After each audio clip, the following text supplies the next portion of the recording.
Manajemen Kabinet ala Jokowi, dialog kita lanjutkan kembali masih bersama Profesor Renald Kasali di studio. Dan sebelum kita lanjutkan, Pak Renald, ini ada satu penelpon dari Cibubur, Pak Yanto. Selamat pagi, Pak Yanto. Halo, Pak Yanto. Iya, siap, Pak. Ya, silakan responnya, Pak. Yuk, terima kasih, Pak. Ya, selamat pagi, Pak. Terima kasih, Pak. Saya terima kasih. Selamat pagi, Profesor. Selamat pagi, Pak Yanto. Saya ini rakyat kecil tinggal di pinggiran Jakarta ya, Pak. Iya, Pak. Oke.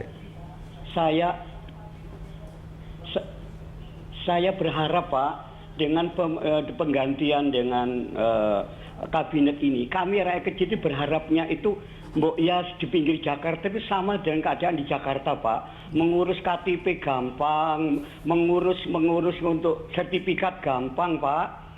Dan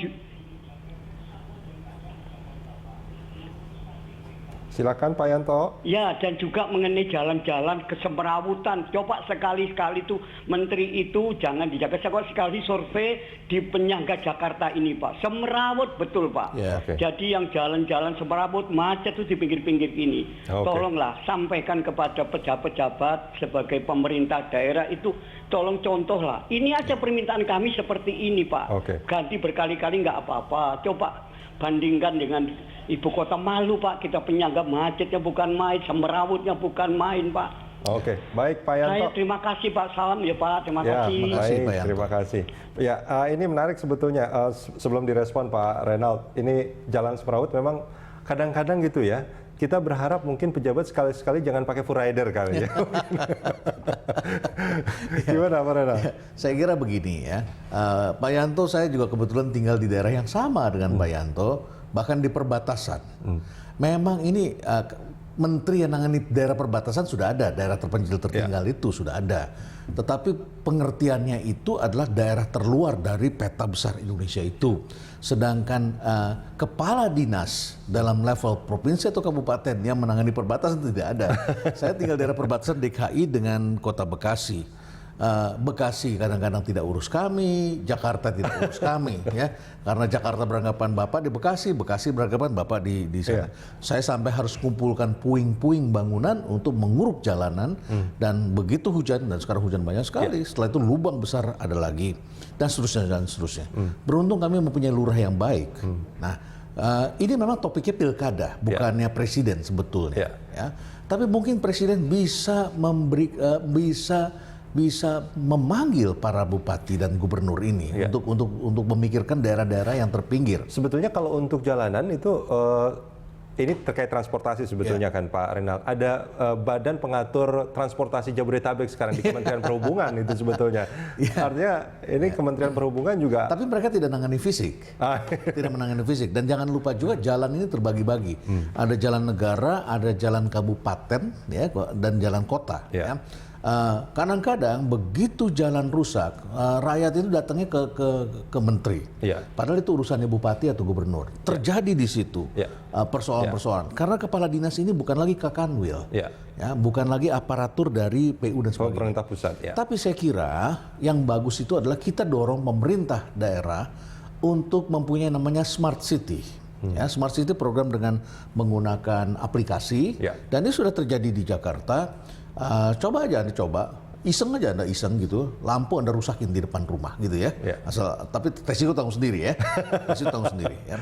Nah, setelah itu Anda masuk ke dalam aplikasi.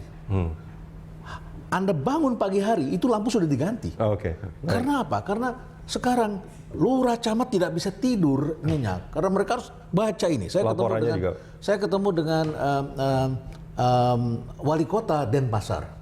Ketika baru mulai dengan aplikasi Smart City itu ya, ketika ketemu ini HP-nya nyala terus, begitu ya.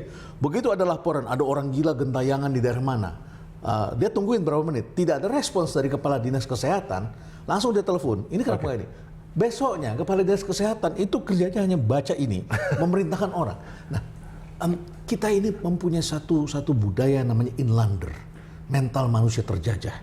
Ciri-cirinya adalah baru bekerja kalau disuruh, kurang berinisiatif, selalu curiga, reaktif, dan sebagainya itu ya. Nah, kalau tidak ada mandor, makanya zaman dulu Belanda itu petarung mandor namanya ya. Kalau tidak dimandorin kerja itu, kita itu menjadi seperti orang yang nggak tahu harus berbuat apa dan tidak melayani. Oke. Kita lebih senang melayani atasan daripada melayani publik. Oke. Oleh karena itu namanya kepala daerah, apapun levelnya dia, sampai lurah, dia harus memandori kerja bawahan. Nah, ketika apa yang dirasakan oleh masyarakat itu memang sangat dipengaruhi oleh kepala-kepala daerah, bagaimana pemerintah pusat, kabinet Indonesia yang baru saja dilantik kemarin itu juga betul-betul bisa menggerakkan semua jejaring ini supaya betul-betul masyarakatnya seperti yang Pak Yanto harapkan tadi. Gimana Pak Renal? Ya, menangkap aspirasi adalah satu hal. Jadi para menteri ini memang harus cepat membaca aspirasi, tetapi mereka tidak bisa bekerja sendiri. Berapa banyak Indonesia ini harus dibaca, maka mereka harus mengefektifkan peran pemerintah daerah. Pemerintah daerah diberi insentif, juga diberi penghargaan kalau kerja baik. Dan tentu saja juga harus dipecut dalam hal tertentu. Pemerintah pusat mempunyai instrumen untuk membuat agar pemerintah daerah efektif.